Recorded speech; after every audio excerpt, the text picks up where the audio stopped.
bonjour, bonjour mes amis, comment allez-vous? J'espère que vous avez la paix aujourd'hui. Bienvenue sur la chaîne Psychovis Dafaniel, toujours un grand plaisir d'être avec vous. Je vous porte là, comme vous savez, vous êtes mes compagnons de route. Nous devons faire la route ensemble vers une sexualité et une santé mentale en bonne santé. Mais vous qui nous regardez pour la première fois, n'hésitez pas de vous faire inscrire à la chaîne tout en cliquant sur abonner. La petite cloche qui apparaîtra. Vous ferez de même pour en avoir les notifications des vidéos que j'aurai à vous faire parvenir à la chaîne. Voilà, aujourd'hui, on va juste parler du stress et ses 3 étapes. Le stress et ses 3 étapes. Bonjour, restez à la chaîne. On va juste commencer avec la première étape. La première étape, c'est l'étape d'alarme. On parle de l'étape d'alarme, c'est parce que c'est le moment où vous recevez en fait les signes, les symptômes des comportements étrangers, vous voyez. Et là, vous pouvez avoir la paume de la main mouillée. Vous pouvez normalement commencer à... La capacité de penser, peut-être, se diminue. Maintenant, vous n'avez pas de patience, puis vous mangez plus. Quand vous mangez plus, c'est un signe de stress. Vous ne dormez pas. Et parfois vous dites c'est normal parce que j'étais comme ça depuis après la mort de ma mère ou la mort de mon père ou depuis après la mort de mon ami, de mon cousin, de ma fille. Je suis comme ça. Pour vous c'est normal. Mais pour l'organisme, c'est pas normal parce que l'organisme, quand il y a un comportement nouveau, maintenant il te dit que quelque chose ne marche pas. D'accord? Ça, c'est l'étape d'alarme. Mais avant d'entrer dans la deuxième étape, qui est l'étape de résistance, ils mettent une obligation de définir le stress. Il y a plein de définitions pour le stress. Mais moi, je vais vous dire que le stress est un sentiment de tristesse qui envahit le corps. Peut-être parfois qui se manifeste comme de l'anxiété. Mais dans une prochaine vidéo, j'aurai à vous parler du trouble de stress.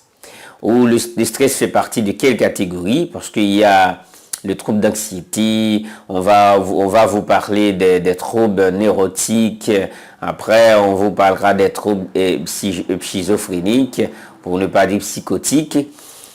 Mais peut-être, je vous promets dans une prochaine vidéo, j'aurai à vous faire la différence entre des problèmes neurotiques et des problèmes psychotiques ou schizophréniques. Ce sont 2 types de troubles différents. On parle de stress. Ça, c'était la première étape. Là, vous vivez des signes, vous vivez des symptômes et vous trouvez que c'est normal. Pourquoi? C'est parce que vous n'avez pas connaissance concernant le stress. Mais à partir d'aujourd'hui, quand vous voyez ça, précipitez-vous à votre médecin ou à un psychologue clinicien, à votre assistant professionnel dans le domaine de la santé, que ce soit mental ou interne ou anatomique, pouvons vous aider à cet effet. Maintenant, on va parler de la deuxième étape. Par exemple, dans la première étape, et le stress se fait sentir, se fait voir, se manifeste. La deuxième étape, que fait l'organisme? Parce que dans la première étape, l'organisme te fait sentir le comportement étranger qui viendra de naître. Maintenant, deuxième étape, l'organisme défend. Parce que toute chose dépend de l'organisme. Je vous ai dit dans une vidéo que les aliments que vous mangez, en arrivant dans la bouche, ça descend par l'œsophage grâce au liquide myéline ou au liquide salival, permettant que la commissure mastique bien les aliments, et puis le liquide salival permet ça de descendre dans l'œsophage. Ça, c'est dans une autre vidéo. Mais l'organisme, dans la deuxième étape du stress que fait l'organisme défend. Quel est le rôle joue l'organisme dans la défense de notre corps? Défend. Pourquoi l'organisme défend? C'est parce que le corps humain a un comportement, a un ensemble de construits anatomiques qui se fonctionnent par interconnexion. Puisque l'organisme t'avait déjà dit qu'il y a un corps d'étranger qui venait de naître, ça c'est l'étape d'alarme. Pour que vous alliez en fait chez votre médecin, l'organisme te dit, écoutez bien, là il y a le stress qui vient de naître parce que vous mangez plus, vous pouvez pas dormir, vous pouvez pas penser, la paume de la main est vraiment mouillée, on est stressé, on est anxieux, on est tout. Vous ne faites rien, l'organisme maintenant quand le stress attaque, l'organisme contre-attaque, l'organisme défend. Il y a ce qu'on appelle le choc et l'anti-choc. C'est l'organisme qui joue ce rôle pouvant défendre le corps. C'est son rôle parce que les construits anatomiques ne fonctionnent pas de la même manière. L'organisme défend tout corps étranger, tout comportement étranger qui vient attaquer le corps. Dans la défense, c'est défend l'organisme que fait. Dans la défense, maintenant, si l'organisme ne peut pas atteindre cette maladie qu'on appelle le stress, ou ne peut pas atteindre les éléments d'alarme qui venaient de naître, là, on va passer à la troisième étape, qui est l'étape de fatigue ou l'étape chronique. Maintenant, le stress est sérieux, est très très au sérieux. Si vous passez des deux premières étapes, vous ne fréquentez pas aucun médecin, vous n'allez pas dans un centre de santé, maintenant le stress passe pour la troisième étape, l'étape chronique ou l'étape de fatigue. À partir de là, vous allez voir que le corps commence à affaiblir.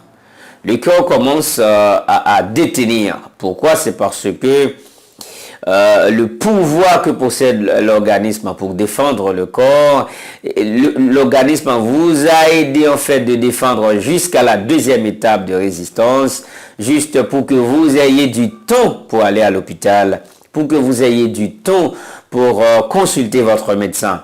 Vous ne le faites pas, maintenant l'organisme est affaibli. À partir de là, et nous pouvons remarquer que le corps humain tombe en défaillance. Il n'y a pas de force. Là, ça va déclencher d'autres maladies.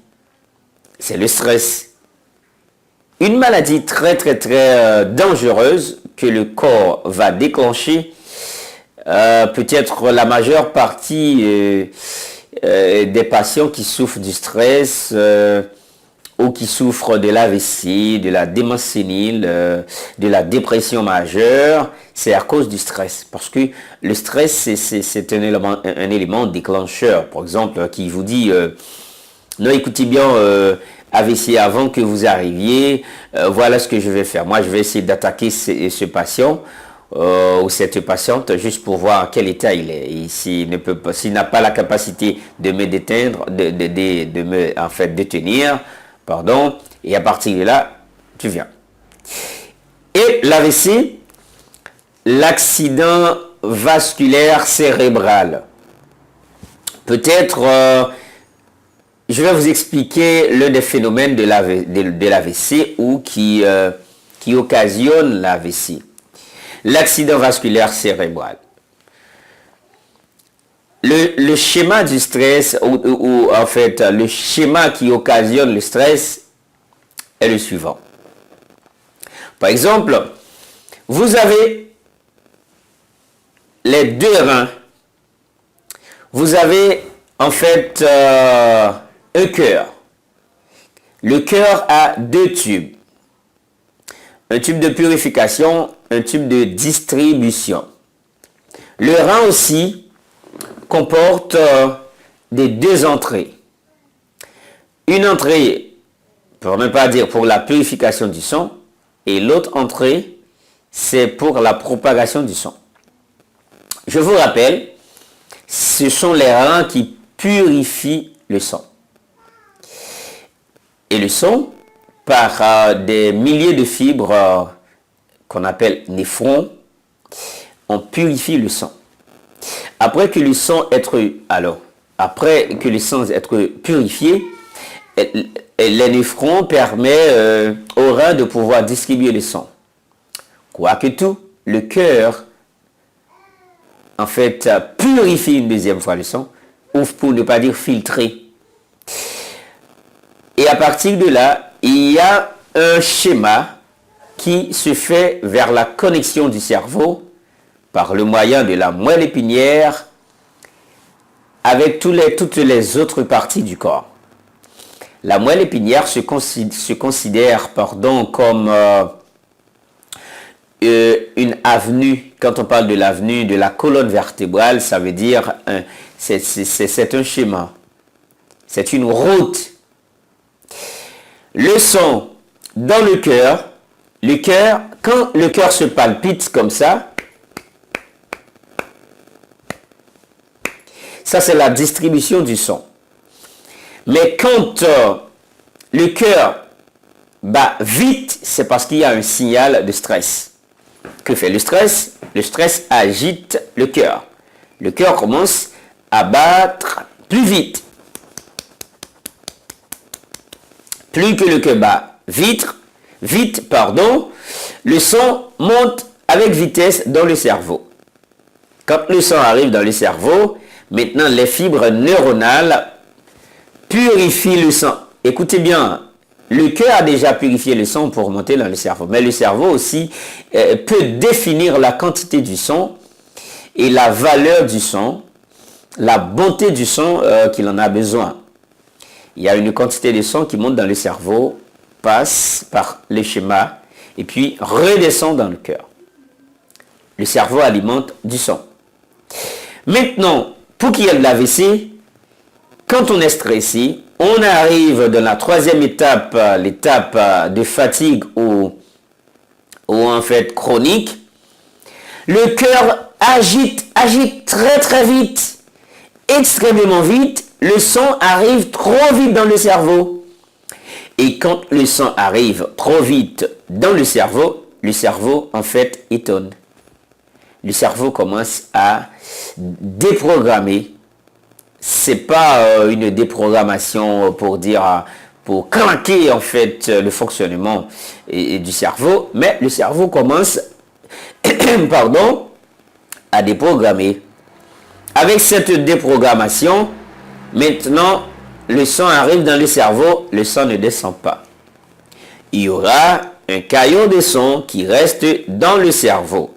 Immédiatement que ce caillot de sang reste dans le cerveau, ça c'est signe d'un AVC. Vous allez voir qu'il y a une dimension neuronale qui s'est bloquée à cause de ce caillot de son qui reste dans le cerveau, qui ne descend pas. Pour savoir que c'est un AVC, qu'est-ce que vous devez faire? Les démarches à suivre ou les prises en charge. Vous dites à la personne, tombez par terre, parce que quand ce stroke arrive, la personne peut tomber par terre. Mais quand la personne tombe par terre, vous allez demander à la personne de dire une phrase. Si la personne ne peut pas dire la phrase, parce qu'une personne normale doit être capable de dire une phrase quand elle veut. Vous demandez à la personne d'enlever sa main droite. Si la personne ne peut pas enlever sa main droite, il y a une dimension neuronale qui est bloquée. En dernière position, vous pouvez demander à la personne de tirer sa langue. Et quand vous faites ça, si la personne ne peut pas tirer sa langue, maintenant c'est un AVC. Vous devez normalement précipiter vers un centre de santé immédiatement pour pouvoir solutionner ce problème. Là, pour l'AVC, il y a deux choses que ça vous apporte. Un paralytique ou la mort. Ça veut dire, le cas de l'AVC, c'est une chose grave. C'est une maladie extrêmement grave. Vous pouvez normalement aider vos proches, vos amis et vos parents à ne pas subir cet accident vasculaire cérébral qu'on appelle AVC. Tout en faisant la désensibilisation pour éviter le stress. Et normalement, si vous êtes stressé, retrouvez donc votre ami, votre médecin, votre psychologue clinicien, pouvant vous aider à sortir de cette situation de misère qui est le stress. Voilà, et vous devez rire à tout le moment, à tout le temps, juste pour désensibiliser contre le stress. Je vous ai apporté aujourd'hui le stress et ces 3 étapes: étape d'alarme, étape de résistance, étape chronique. L'étape d'alarme, l'organisme signale. L'étape de résistance, l'organisme défend. Et l'étape chronique ou de fatigue, l'organisme obéit. Et maintenant, ça peut vous conduire à un AVC, accident vasculaire du cerveau.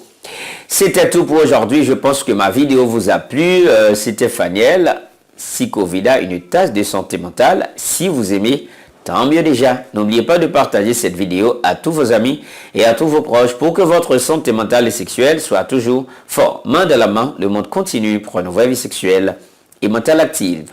Bonjour, au revoir. On se reverra dans la prochaine vidéo.